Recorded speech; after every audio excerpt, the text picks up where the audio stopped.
అందరికీ నమస్కారం అండి. మనకు పరిస్థితులు అనుకూలంగా లేకపోతే ఎలా అనే విషయం గురించండి. మనకు పరిస్థితులు అంటే మన వృత్తి కావచ్చు, మనం చేసే ఏ పనైనా కావచ్చు, అనుకూలంగా లేకపోతే అంటే సమయానికి డబ్బులు సరిపడకపోతే మనం చేసే వృత్తితో కానీ అలా మనకి పరిస్థితులు అనుకూలంగా లేకపోవడం వల్ల మనమున్న స్థితికి మన బంధువులు మనకు సహాయం చేసేవారు కాకపోతే మన చుట్టూ ఉన్నవారు, పక్కింటి వారు కావచ్చు, మన చుట్టుపక్కల ఉన్నవారు కావచ్చు, వారికి తక్కువైపోతామని కావచ్చు, ఇలా ఎన్నెన్నో అనిపించవచ్చు అనుకూలంగా లేకపోతే పరిస్థితులు.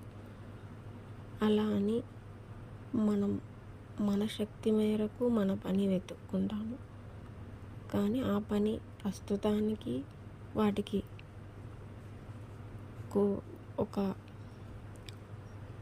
మనం చేసే వృత్తికి వాటికి ధరలు లేకపోవటం వల్ల, ఆ పనులు ఆపేయటం వల్ల, మనకు ఆ పని లేకపోవటం వల్ల మనం ఇంకొక పని చూసుకోవడానికి కుదరక, ఇలా స్త్రీలమైతే ఇంకొక పని ఏదైనా బయటికి వెళ్ళి చేయలేని ఆలోచనలు, అంటే మనం పెరిగిన వాతావరణంలో మనం చదువుకోకపోతే వచ్చే ఆలోచనలు, చదువు సరిపోదు అన్న ఆలోచనలు, ఇలా మధ్యలోనే చదువు ఆపేసిన వారు ఉండొచ్చు.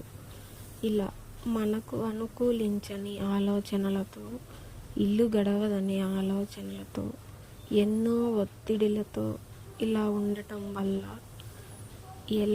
ఏమిటి, ఒక పని చేస్తే మనకు డబ్బులు ఎలా వస్తాయి, ఇది చేద్దామా అది చేద్దామా, ఆ పని చేయవచ్చా అంటే పరువు తక్కువ పనులు మనకి ఎప్పటికీ ఆలోచనలు రావండి. మనకి చేయలేము కూడా, అది మన వాసనా బలంలో ఉంటుంది, అలా చేయలేము. అందుకని ఒకవేళ అప్పు చేస్తే కాలం తొందరగా అయిపోతుంది కదా. అప్పు చేసి తింటూ కూర్చుంటే కొండలైనా కరిగిపోతాయి అని అంటారు కదా. అయితే కాలంలో అలా కూడా తొందరగా కరిగిపోతాయి డబ్బులు అనేది. అప్పు తెచ్చినా దానికి వడ్డీ చక్రవడ్డీ అన్నట్లుగా ఎక్కువ అవుతుందన్నమాట. అలా ఇన్నింటి మధ్య, ఇన్ని ఆలోచనల మధ్య మామూలుగా మనం ఆధ్యాత్మికంగా లేకపోతే ఉన్న బలాన మనకి ఎందుకు ఈ కర్మలు, మనకి ఎందుకు ఈ దుఃఖము, దేవుడు ఎందుకు ఇచ్చాడు అన్నట్లుగా మనకి అలా అనిపిస్తుంది అన్నమాట. అలా కాకుండా ఇలాంటి సమయంలో మనం తీసుకునే ఆలోచనలు ఎలా ఉండాలి అంటే, ఉన్న బలాన ఈ ఒత్తిడుల నుంచి వచ్చేది మనం ఇంకా ఏమి చేయలేము, మన జీవన విధానం మారదు, మనం ఇంకా ఏం చేయలేము, ఎన్ని చేసినా వ్యర్థము, ఇంకా బతకడమే అనవసరం అన్నట్లు ఎంతమందికైనా అనిపించవచ్చు పరిస్థితులను బట్టి. కానీ అలాంటప్పుడే మనం ఆత్మవిచారణ మనలో పుట్టింది అంటే ఇక మళ్ళీ చనిపోయే, అంటే మళ్ళీ పుట్టి జన్మ ఎత్తి ఇలాంటి చక్రంలోంచి మనం బయటపడే అవకాశం అంటూ ఉంటే, ఇలాంటి మదనంలోనే ఇలాంటి ఒత్తిడిలోనే మనం బయటపడే అవకాశం ఉంటుంది. అదే ఆత్మవిచారణ. ఇలా మనకి చనిపోవాలి అనిపించినప్పుడు మనకు ఆ పరిస్థితుల నుంచి దాన్ని మనకు అలా అటువైపు ఆధ్యాత్మిక వైపు, ఆత్మవిచారణ వైపుకి మనకి పుట్టడానికి ఒక మంచి సమయం అంటూ ఉంటే, ఆ ఒత్తిడిలలోంచి పుట్టేదే ఈ జ్ఞానం.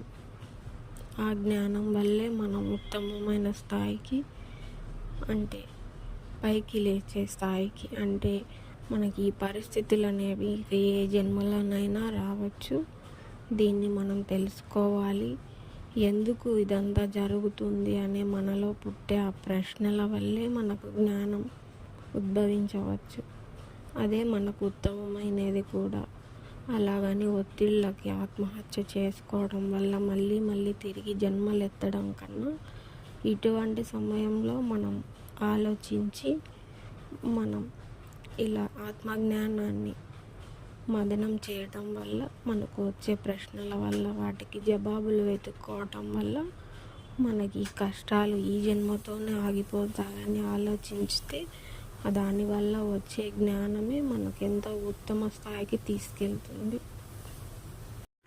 మనకు దేవుడు ఇలా జ్ఞానంతో వచ్చే ఎంతో మనకు తెలిసే విషయాలు ఎన్నో ఉంటాయి. దేవుడు ఎంతెంతో సూక్ష్మాన్ని దాచి ఉంచి ఉంటాడు. దాన్ని మనం జ్ఞానంతో చూడగలిగితే మనకెంతో ఉత్తమం అయ్యే ఈ జన్మ తెలుసుకోవడానికి ఎంతో మేలుగా ఉంటుంది మనకి. అందుకని మనకి ఇలాంటి పరిస్థితులు ఎవరికి ఎదురైనా, ఎలాంటి పరిస్థితులైనా మనం చనిపోవాలి అని వచ్చే ఆ క్షణం ఏదైనా ఉంటే ఒక్కసారి ఆగి ఇది ఎందుకు అని ఆలోచించి, ఇలాంటప్పుడు చనిపోవడం కన్నా ఎలాగో చనిపోతే జన్మ వ్యర్థం అవుతుంది కదా, అదేదో ఆత్మవిచారణ చేసి దాన్ని తెలుసుకునే ఒక మంచి అవకాశంగా మార్చుకుంటే, అది మనకి ఆత్మవిచారణ తెలిసిన తర్వాత మనం జీవితాన్ని ఎలా మలుచుకోవాలి అని అదే నేర్పిస్తుంది. అయితే వీడియో ఇక్కడికి ఆపేద్దాము అని అనుకున్నానండి. కానీ మళ్ళీ తిరిగి ఎవరైనా చూసిన వారికి ఇంకా కొంచెం అర్థం కాకపోతే దానికి ఏం చేయాలో చెప్పండి అన్నట్టుగా మరి కామెంట్ పెడతారు కదా ఎవరైనా. ఒక ఆయన జనన మరణ చక్రం నుండి విడిపడే పార్ట్ 1 పెట్టి ఉంటే ఆయన అన్నారనమాట. అది పార్ట్ 2 అది పెట్టాను వీడియో. దానికేమో అన్నారు ఆయన కామెంట్లో, ముందు దానికి ఏం చేయాలో చెప్పండి అన్నట్లుగా. అలాగే నాకు ఏదో అంటారు కదా పెద్దలు, కళ్యాణం వచ్చిన కక్కొచ్చిన ఆగదన్నట్లుగా లోపల మనకి స్ఫురిస్తున్నప్పుడు వచ్చే స్పీచ్ వేరేగా ఉంటుందండి. అలాగా వచ్చిందంతా చెప్పేస్తూ ఉంటామన్నమాట. కానీ మనం ఆలోచించి మాట్లాడేదానికి వేరుగా వస్తుందన్నమాట. మనకి లోపల ఏదైతే ఆత్మ నుంచి స్ఫురణ కలుగుతుందో దాన్ని అనుభవం ద్వారా టకటకా వచ్చేస్తుందన్నమాట ఆ స్పీచ్ అనేది. అలాగా మళ్ళీ కామెంట్లో అడుగుతారన్నట్లుగా ఇంకొంచెం వీడియో వివరంగా చేస్తే బాగుంటుంది అని నేను ఇంకొంచెం పెంచానండి. అయితే వీడియో విషయానికి వస్తే మనకి ఇలాంటి పరిస్థితులు ఏవి ఎదురైనప్పటికీ మనం ఈ విచారణకి వెళ్ళినప్పుడు మనం ఏం చేయాలి ముఖ్యంగా అని అంటే, మనకు ఆ పరిస్థితులు ఎప్పుడు ఎదురైనా పరిస్థితులు అనేటివి ఇబ్బంది పడినప్పుడే మనకు అర్థమవుతుంది. అప్పుడు మనకి జీవితం ఇచ్చే ఆప్షన్స్ 2 ఉంటాయి. ఇది చేస్తే మేలా, ఇంకొకటి చేస్తే మేలా అని 2 ఆప్షన్స్తో ఎవరికైనా 2 చాయిస్లు అన్నట్టుగా అది జీవితం పెడుతుందన్నమాట.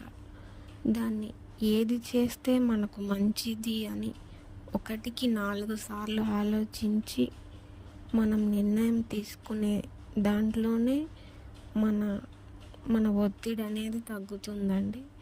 అది ఎవరి సమస్యలు వారికే తెలుస్తాయి కనుక, అందుకని వారి స్థితి, వారి పరిస్థితులు, వారి చుట్టుపక్కల ఉన్నదాన్ని బట్టి వాళ్ళకి ఆ సమస్య అనేది అర్థమవుతుంది కదా. వారికి వారే నిర్ణయించుకుని దాన్ని అర్థం చేసుకుని ఆలోచించి తీసుకునే నిర్ణయం సరైనదైతే మనకి ఆ నిర్ణయం వల్ల మనకు ప్రశాంతంగా ఉండగలమా, ఇది మనకు గడుస్తుందా అనేది ఆలోచించుకుంటే మనం కాస్త బయటపడినట్లు అలా తెలుసుకోవచ్చు. అలాగే ఒక్కొక్కరి జీవితం ఒక్కొక్కలాగా ఉంటుంది కాబట్టి ఒక్కొక్కరికి ఒక్కొక్కలాగా అంటే మనకి కోరికల వల్లే కొన్ని కష్టాలు ఎదురయ్యాయి అని అంటే మనం కాస్త కోరికల్ని తగ్గించుకొని ఉన్న వాటితోనే సరిపెట్టుకుని ఆ పరిస్థితిని దాటేయడానికి ప్రయత్నించవచ్చు. అదొక విషయం. లేదా కొంతమంది ఇంత చదువుకున్నాక ఈ తక్కువ జాబ్ చేయాలా అనే ఆలోచనతో ఆప్షన్స్ లేక సతమతమయ్యే వారు కూడా ఉంటారు.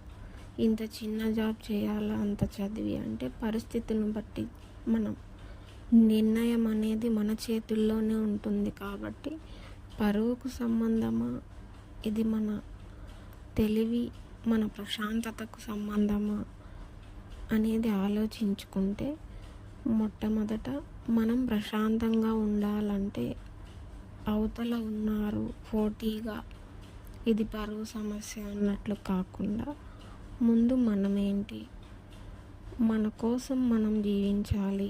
ఈ కాస్త కాలం అయిపోతే తర్వాత అనేది మనకి బాగుంటుంది. ఈ కొద్ది రోజులు ఎలాగోలా సరి చేసుకుంటే సరిపోతుంది. కొద్ది రోజులు కష్టాలు పడాలి, తప్పదు. దీన్ని అర్థం చేసుకోవాలి. ముందు మనల్ని మనం మోటివేట్ చేసుకోవాలి అని ఇలా ఈ విధంగా కూడా ఎవరైనా ఆలోచించుకోవచ్చు. అయితే ఇక్కడ ఎవరైనా మనకు ఆ పరిస్థితులు వచ్చినప్పుడు ఆ స్థాయిలో వినే స్థాయిలో అయితే మనం ఉండమండి. అది నిజమే, నేను ఒప్పుకుంటాను. ఎందుకంటే ఆ స్థాయిలో ఆ పరిస్థితుల ఒత్తిడికి నీకేమమ్మా బాగానే చెప్తావు, మా ప్లేస్లో ఉండి చెప్పు అని అంటారు కదా. నేను కూడా ఆ ప్లేస్లో ఉండే చెప్తున్నానండి. అలాంటి ఒత్తిడి ఉన్నప్పుడు మనం ఒకరి మాటని రుచించుకోమన్నమాట. బాగానే చెప్తారు ఉచిత సలహాలు అన్నట్లుగా.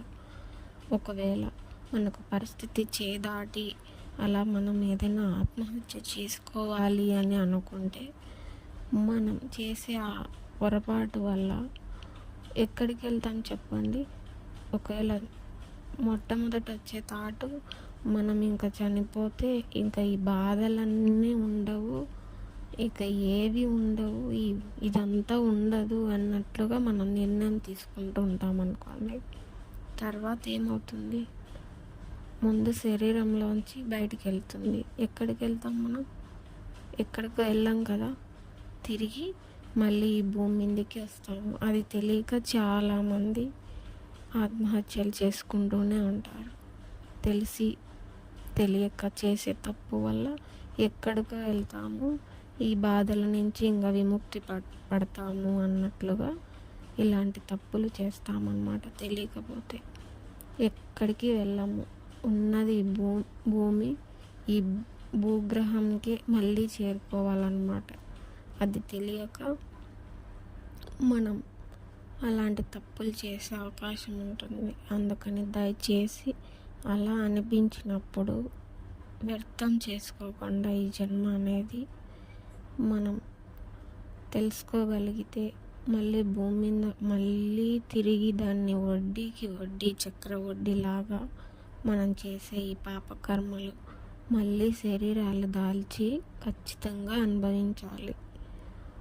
అది అర్థం చేసుకుంటే మనం బయటపడగలిగితే మనకి ఈ జన్మలోనే కష్టాలు, దీనిని అనుభవించి దాన్ని పూర్తి చేసుకుని కష్టాలలో కష్టాలు లేనట్టుగా జీవించగలిగే ఒక స్థాయికి మనం చేరగలిగితే అది ఎంతో బాగుంటుంది. మనకున్న సమస్య పక్క వాళ్ళు కొంతమంది తట్టుకోలేకపోవచ్చు. మనం ఆ సమస్యని తట్టుకుని అది అసలు సమస్యే కాదు, అది మనం అనుకుంటుంటే అలా భావన చెందటం వల్ల మనకు సమస్యలాగా ఉంది, అసలు సమస్యే కాదు అనే స్థాయికి మనం చేరుకోగలిగితే మనం అప్పుడు మన జన్మకు సార్థకత అనేది ఒకరోజు మనకు తెలుస్తుంది.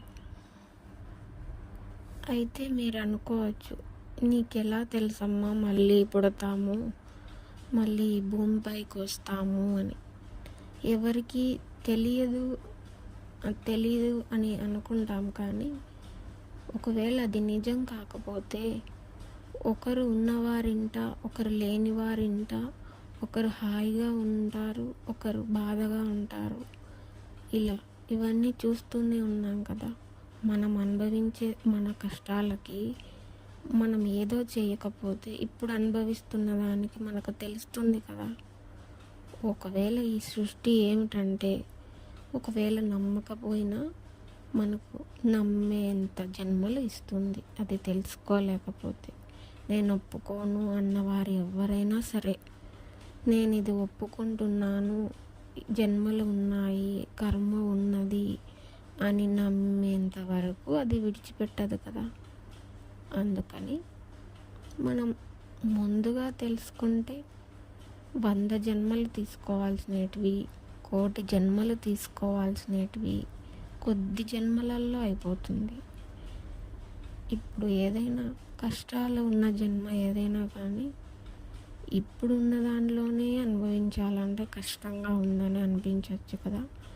అటువంటివి ఇంకా చాలా జన్మలు ఉన్నాయంటే కోరుకుంటామో చెప్పండి? లేదు కదా. అందుకని ఉన్న సమస్యలు ఎలాంటివి, మనం ఏమిటి అనేది మనల్ని మనం తెలుసుకుంటే ఈ జ్ఞాన సముద్రం అంతా చాలా ఉంటుంది. మనకు దైవం అనేది ప్రసాదించుతాడు, సిద్ధంగా ఉంటాడు. అందుకని మనల్ని మనం తెలుసుకునే ప్రయత్నం చేద్దాం. నాకు ఇంకా వీడియోలు చేయకముందు చాలా మాట్లాడాలని ఉంటుందండి, ఎన్నెన్నో మాట్లాడాలని ఉంటుంది. కానీ ఆ ఇంటి పనుల వల్ల, అవన్నీ చూసుకోవడం వల్ల ఇవన్నీ ఎన్నో చెప్పాలని ఉంటుంది. కానీ ఒక టాపిక్ అనేది ఎదుటివారు ఉండరు కదా. అందుకని దానికి సరిపడా, దానికి తగువైన ఒక స్పీచ్ అనేది నేను చేయలేకపోతుంటాను. ఇంకా బోలెడు విషయాలు చెప్పాలి, దానికి సమాధానాలు చెప్పాలి అని ఎన్నెన్నో అనిపిస్తూ ఉంటాయి.